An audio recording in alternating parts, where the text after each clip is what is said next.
calendar year 2020. And in this case, Tom's Tattoo Emporium, we paid basically, what was the thing here, like $18,000 in rents for tax year 2020, apply a 50% thing. And so our property tax equivalent would be $2,700. All right.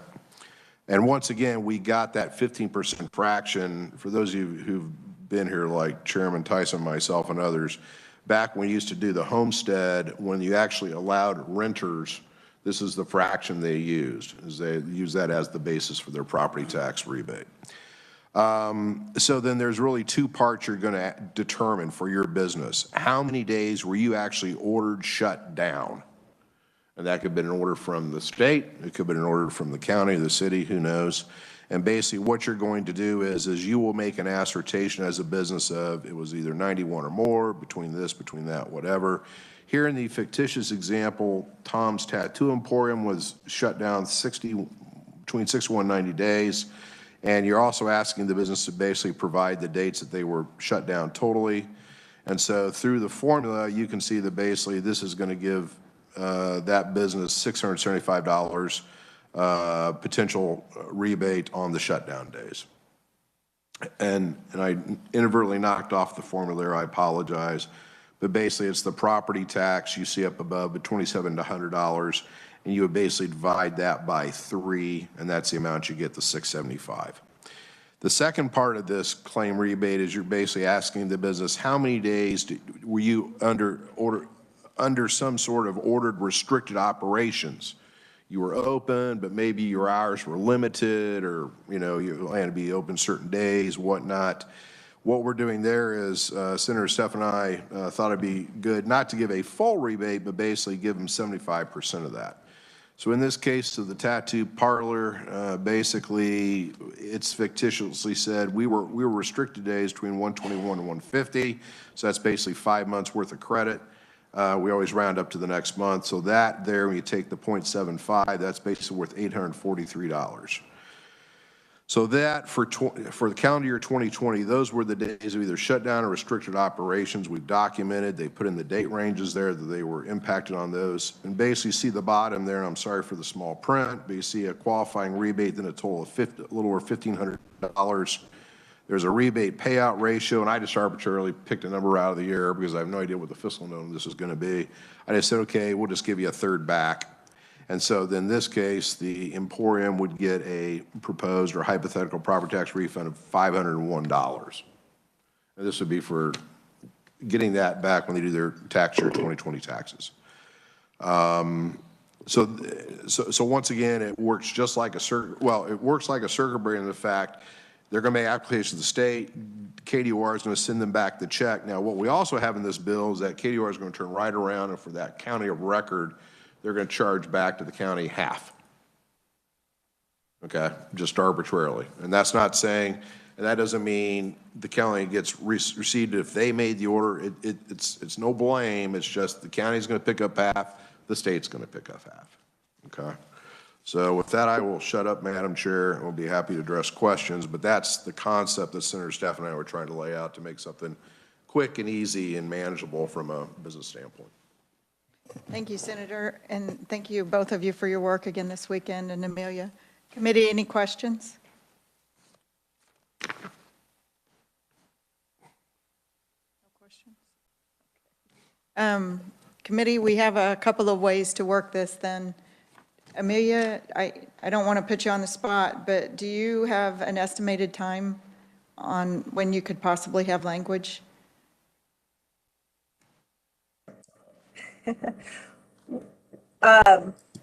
Let's do this. Can you give me an idea of what your plan may be, and maybe I can give you a better idea of whether I can meet that?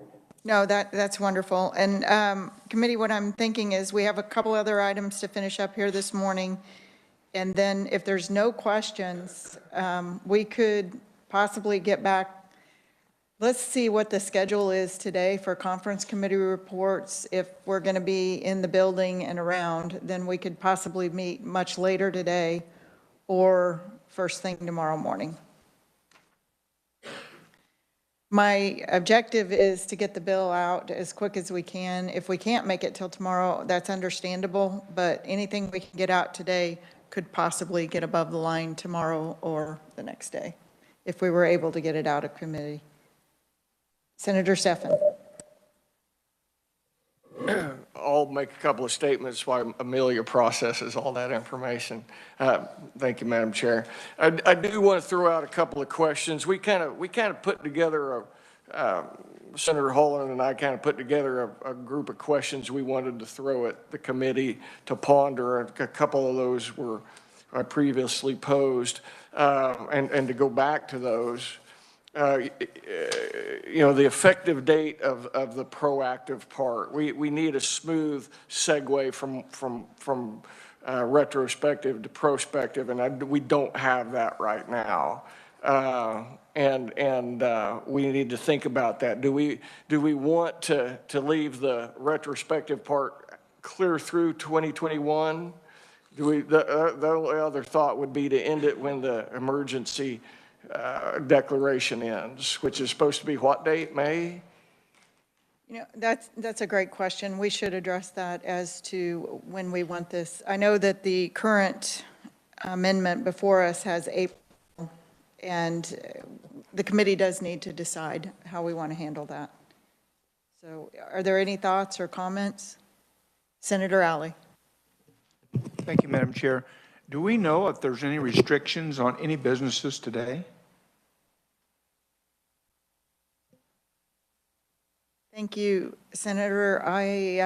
Eddie, are you online? Would you know? I am online. I cannot speak to if there are any as to what restrictions might exist for businesses today. I can do some checking into that.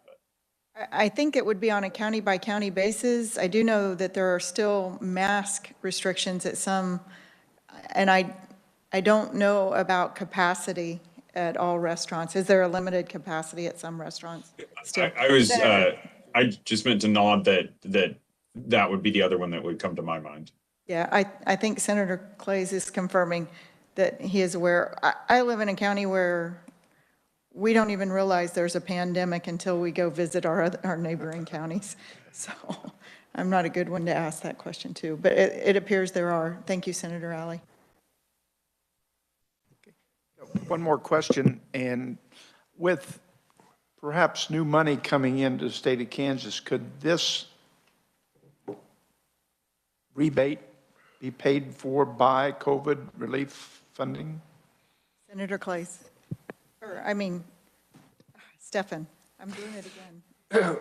And that certainly does lead into another question I have to pose to the committee, and that is, does it need a COVID relief money statement that this entire retrospective part is to come out of COVID relief money? And I'll pose that to the committee. So again, we have the effective date, and can I ask real quick, the percentage share to the operator in the retrospective part? You know, we used an old formula that showed 15%, correct? Do we want to carry that in to the prospective, or do we want to leave it at 50%? That's another question I think that we need to debate a bit. So let's, we have the date question before us, Senator Holland. We all have different perspectives on this. I'm trying to keep it manageable and thinking. I would probably be leaning towards going with the April 1st date if I knew with rather certainty that we were out of COVID now and that was it. My concern at this point with what's going on is you still hear talk about variants. And my thought is that if for some reason another might flare up the rest of this year, I think the temporary relief would still very much would be in the spirit of helping those businesses with that. I don't know, maybe if you want to look at not the retro portion, but the prospective portion, if it would behoove us to somehow think of that as being maybe anything other than COVID. And I just toss that out. It's whatever y'all think. Because in my mind, that would make a clean break between the retro piece of this, just having this deal with the COVID thing.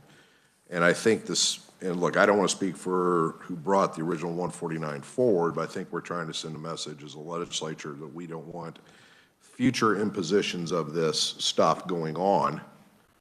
I think the question is do we want to exclude COVID from that future hammer? And as far as maybe how we will look at this, I don't know. Thank you, Senator. Senator Steffen. Thank you. My concern is that this COVID has become so clearly political that I'm afraid we've got to help people readjust how they think and how they make decisions at every level of government, and think, okay, we're dealing with a contagion, we're dealing with an economy, we're dealing with mental health, we're dealing with schools. People, they need to, I want folks to be thinking about this in a multifactorial way sooner than later, and I'm a little bit concerned that COVID has become so political that if we wait for that to end, we may be waiting for decades. Any other comments?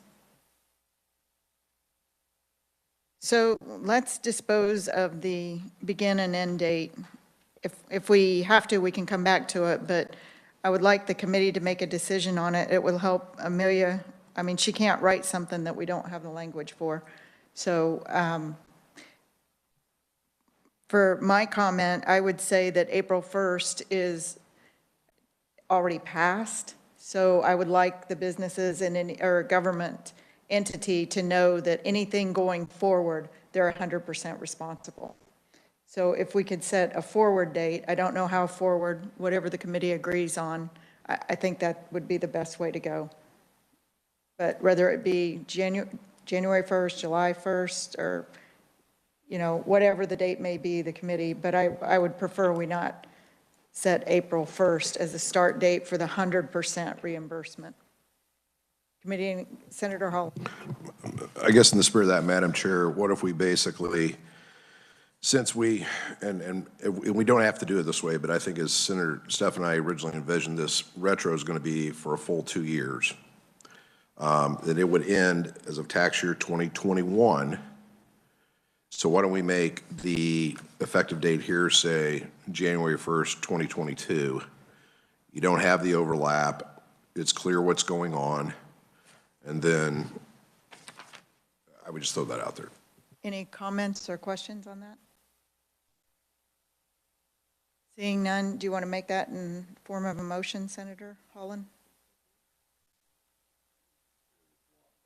Thank you, Madam Chair. I would move then that we modify the on or after April 1st, 2021 to on or after January 1st, 2022. Is there a second? It's been moved by Senator Holland, seconded by Senator Baumgardner. Discussion on the motion. All those in favor say aye. Aye. All those opposed, nay. Motion carries. If we need to come back to it, committee, we can, but I think that helps Amelia when she's authoring the legislation. So the second item would be the language for CARES money. Senator Holland. Let me ask this question. And I guess maybe this is for Amelia. Do we need to specify where the money comes from? I mean, I'm assuming that obviously the state has already received lots of these monies, the counties have, they've squirreled it away in various places. If we're just saying this bill, hey, state's going to pay for half of it and so is the county, they can figure out where they pull it from. Do we have to worry about that? Amelia.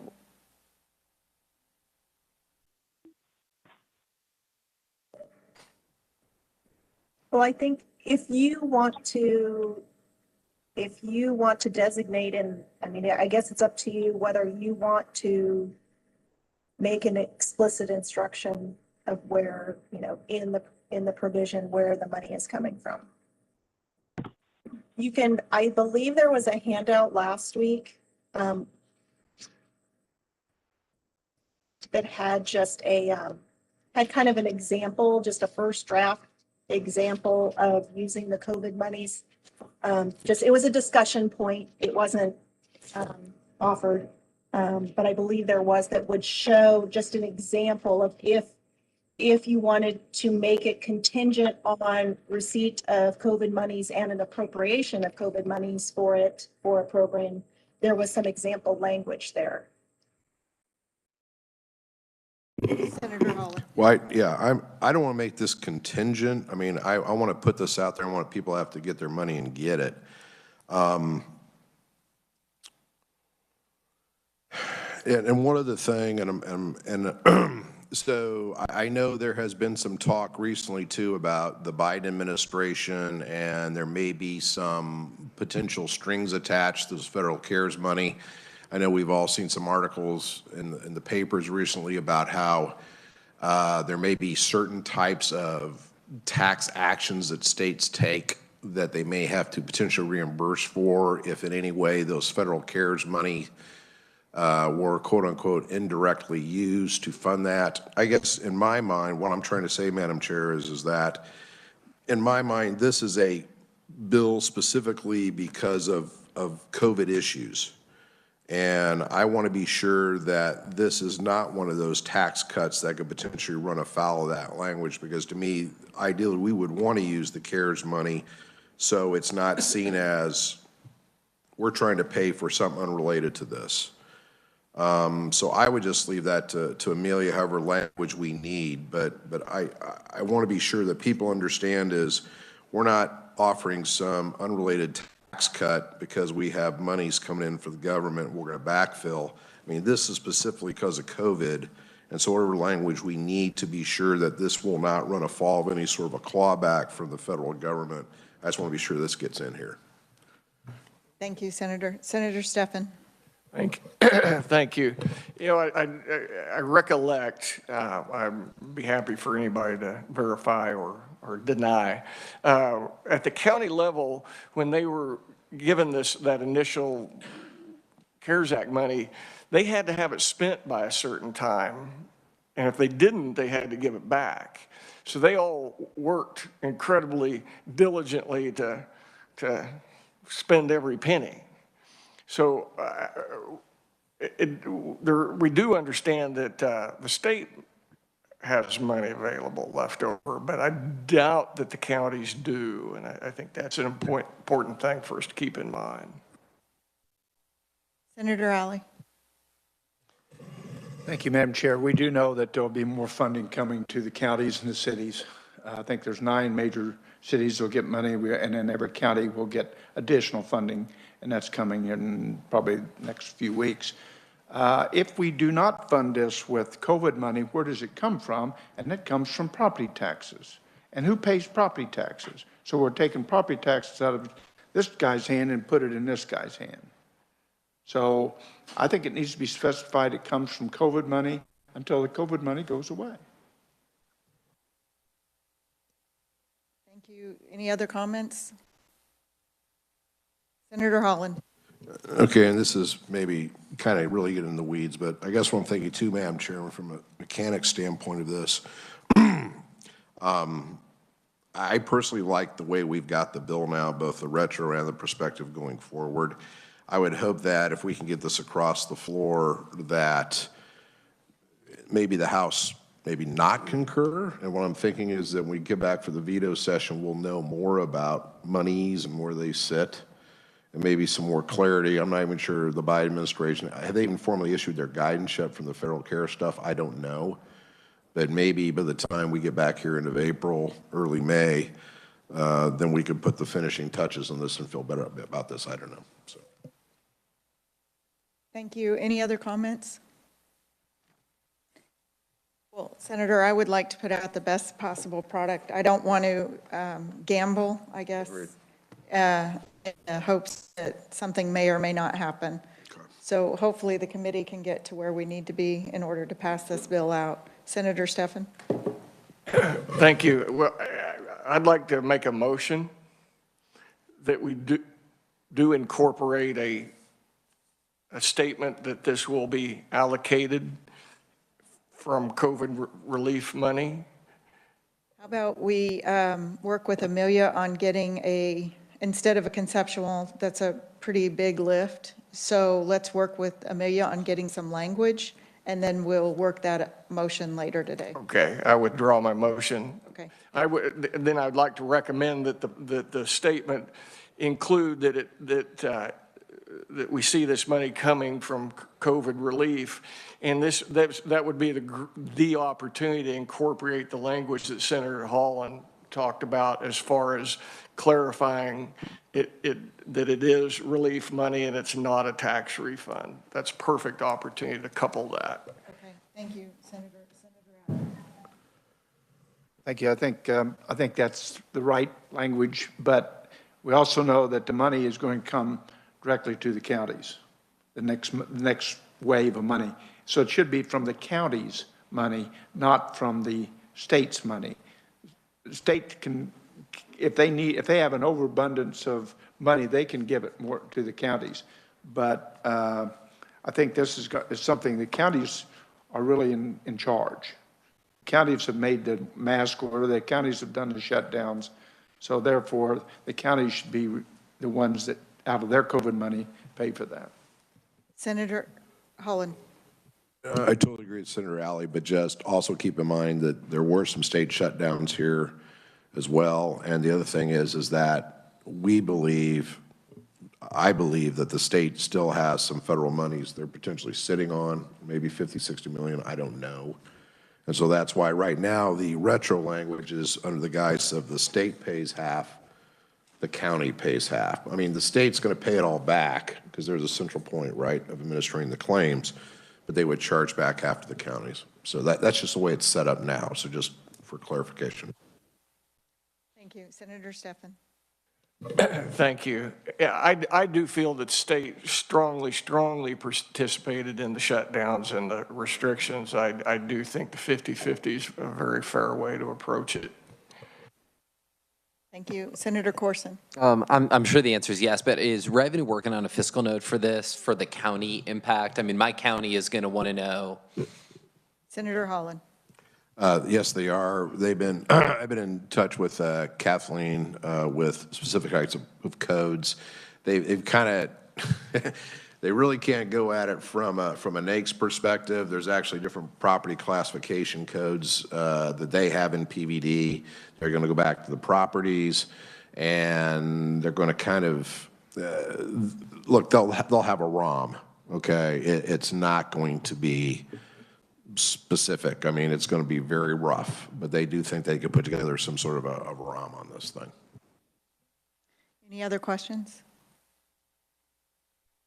Okay, so we have the question of the funding, and then the 15% that you brought up, Senator Holland.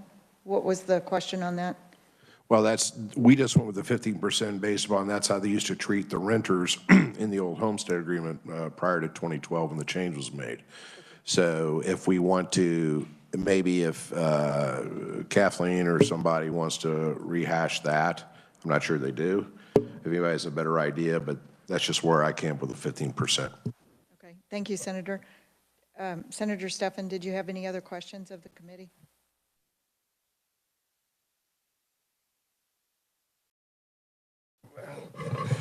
Thank you. This is where I start to split hairs a bit. I have a first draft. You guys don't, so that kind of puts me at an unfair advantage here. Well, on page 1, section 2B1,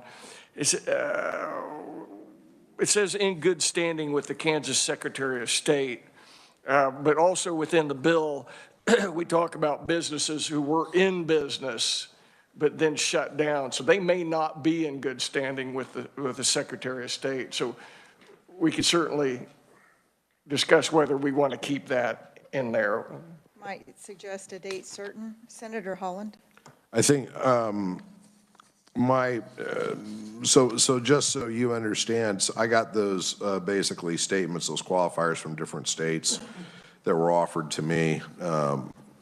And I think what I'm trying to say is that when I say by good standing, I mean, yes, if they are shut down, they may not have filed all their paperwork. That's not what I'm concerned with. I'm concerned about some business after, some guy or gal coming up with the idea to scam the system and never really having had the business running, and somehow, not having the proper paperwork filed with Secretary of State, being out of compliance.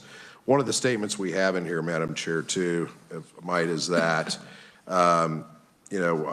I know there's some stories out there in the media about like certain types of health clubs that owe like hundreds of thousands of dollars to their counties. Okay, these folks, if you haven't paid up, if you're at least like more than a year out sowing your property tax, you're not going to see a rebate from this thing, because we don't reward those people who are paying their property taxes. And there is some language here about the Secretary of Revenue could basically redirect that to another tax liability of that claimant. So the point is that we want people who are in good faith, they're registered, they've been honestly running a business, they should get the relief, not somebody trying to figure out how to shake a few coins out the last second, not really having a business. So that's the spirit of that language. Thank you. And if I may, Senator, that may be an issue because I know sole proprietors don't necessarily register with the Secretary of State's office. And that's fine, yeah, I mean, right, and they would not run afoul of that then. But the point is, still as a sole proprietor, they would have filed, even individually, would have filed an income tax return, so that may not qualify for them. Thank you.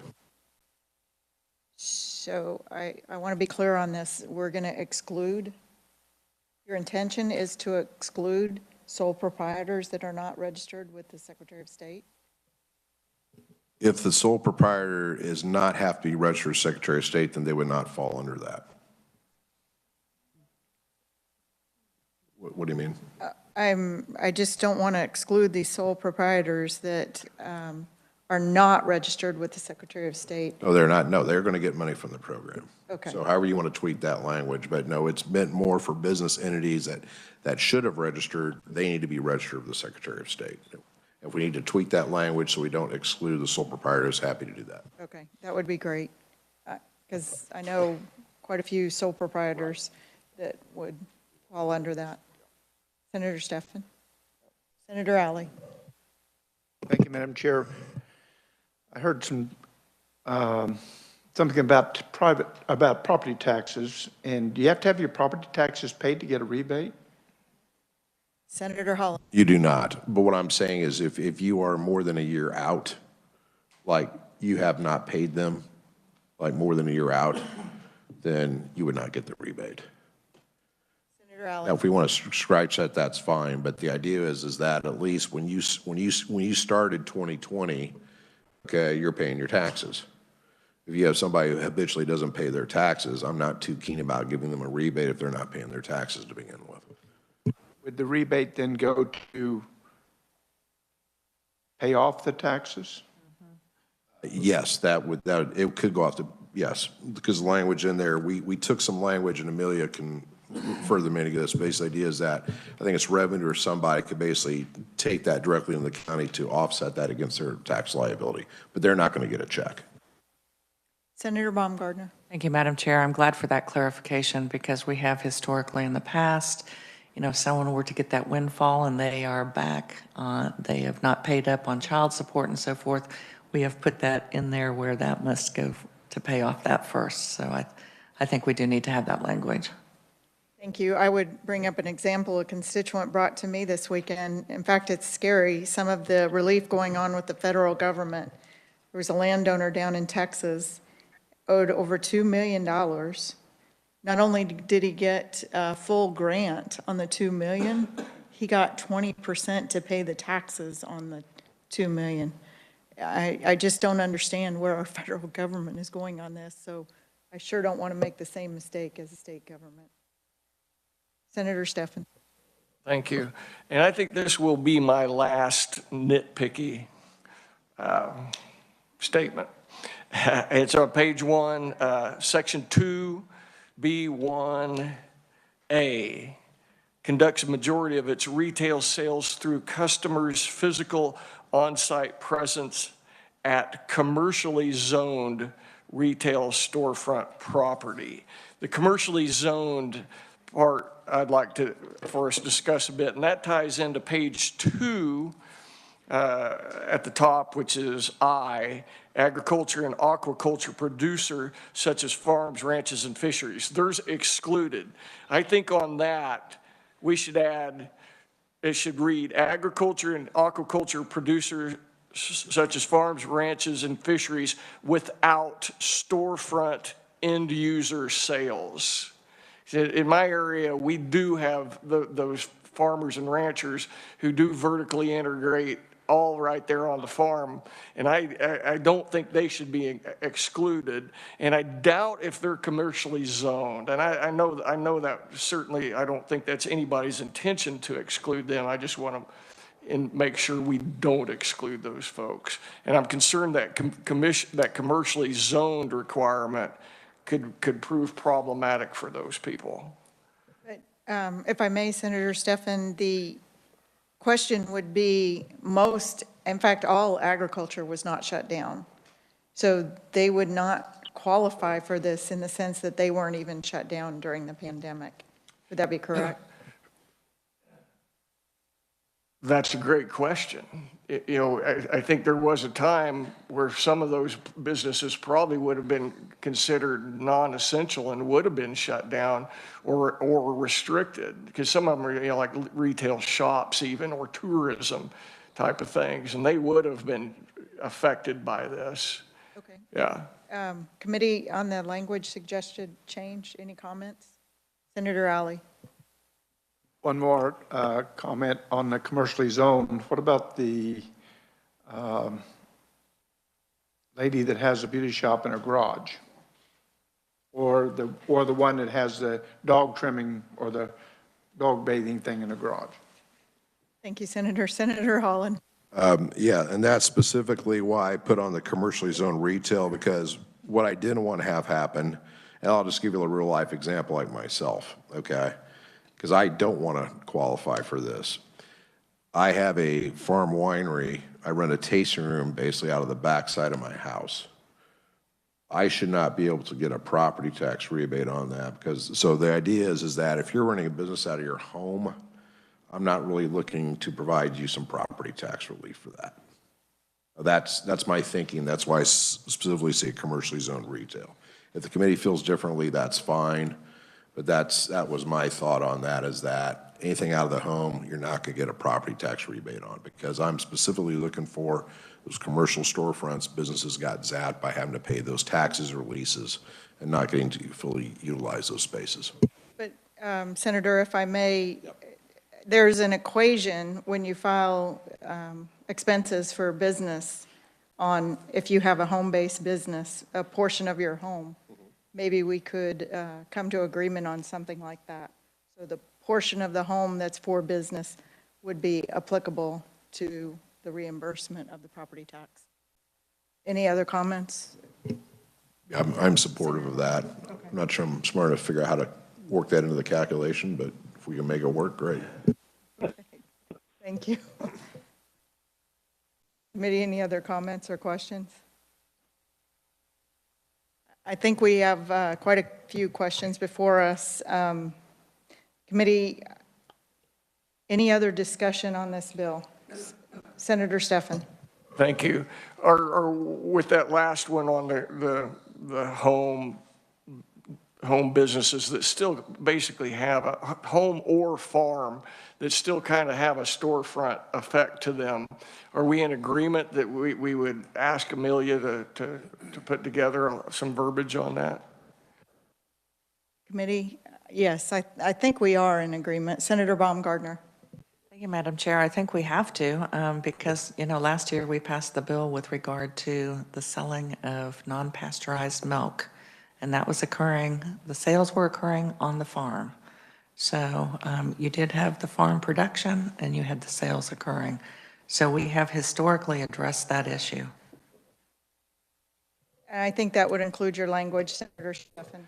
Yeah, and I think that storefront end user sale is pretty accurate depiction. Committee, any other comments on the bill? Amelia works miracles, committee, but I'm not going to ask her to work this one. We need to make sure that you get with her and get the language that you're looking for specifically so that she's not trying to read minds or second guess as to what our wishes are. So committee, with that, I will end the discussion on 149. I will schedule a meeting possibly later today or tomorrow morning at 9 a.m. I will make the announcement on the floor today. With that, I'd like to pick up a couple of items of business before us. We have the minutes were distributed for January 26th, 28th, February 2nd, February 4th, March 10th, 11th, 16th, and 17th. Committee, what are your wishes on the minutes? Senator Alley. Thank you, Madam Chair. Motion to approve. It's been moved by Senator Alley, seconded by Senator Baumgardner. Any discussion on the motion? Seeing none, all those in favor say aye. All those opposed, nay. Motion carries. Thank you, committee. Committee, we have the Honorable Van Crum online. He would like to, he's requested a bill introduction. Thank you, Madam Chair. I have fully retired from all gainful employment, and I'm volunteering for a lot of groups. And one of them that's always been close to my heart has been the Johnson County Christmas Bureau.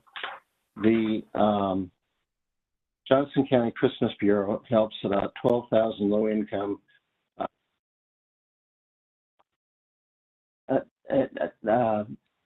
12,000 local any event neighbors every year with food, water, winter coats, clothing, toys, holiday gifts for children, and personal care items such as laundry detergent, shampoo, soap.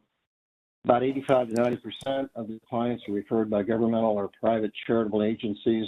Representative, yes, we're just making a bill request. You just need to give a couple of sentences briefly as to what the bill is. Just basically, this group is a community-based charity. It is 501c3 qualified. As you probably know, there has to be a specific exemption in the Kansas sales tax laws for the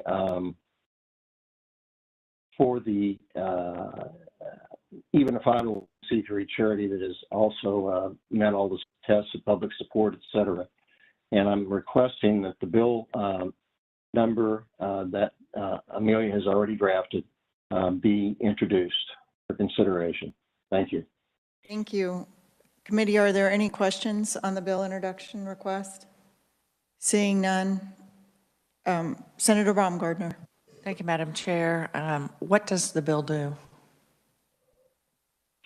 It would provide an exemption right now that about $10,000 worth of donors' money goes to pay sales tax. There has never been a sales tax exemption for this organization, even though it goes back many, many years. And it would allow them to purchase these items that are going to be used for, in essence, passing out to low-income, poor, homeless, those who have been, victims of domestic violence, et cetera, once a year when those items are available.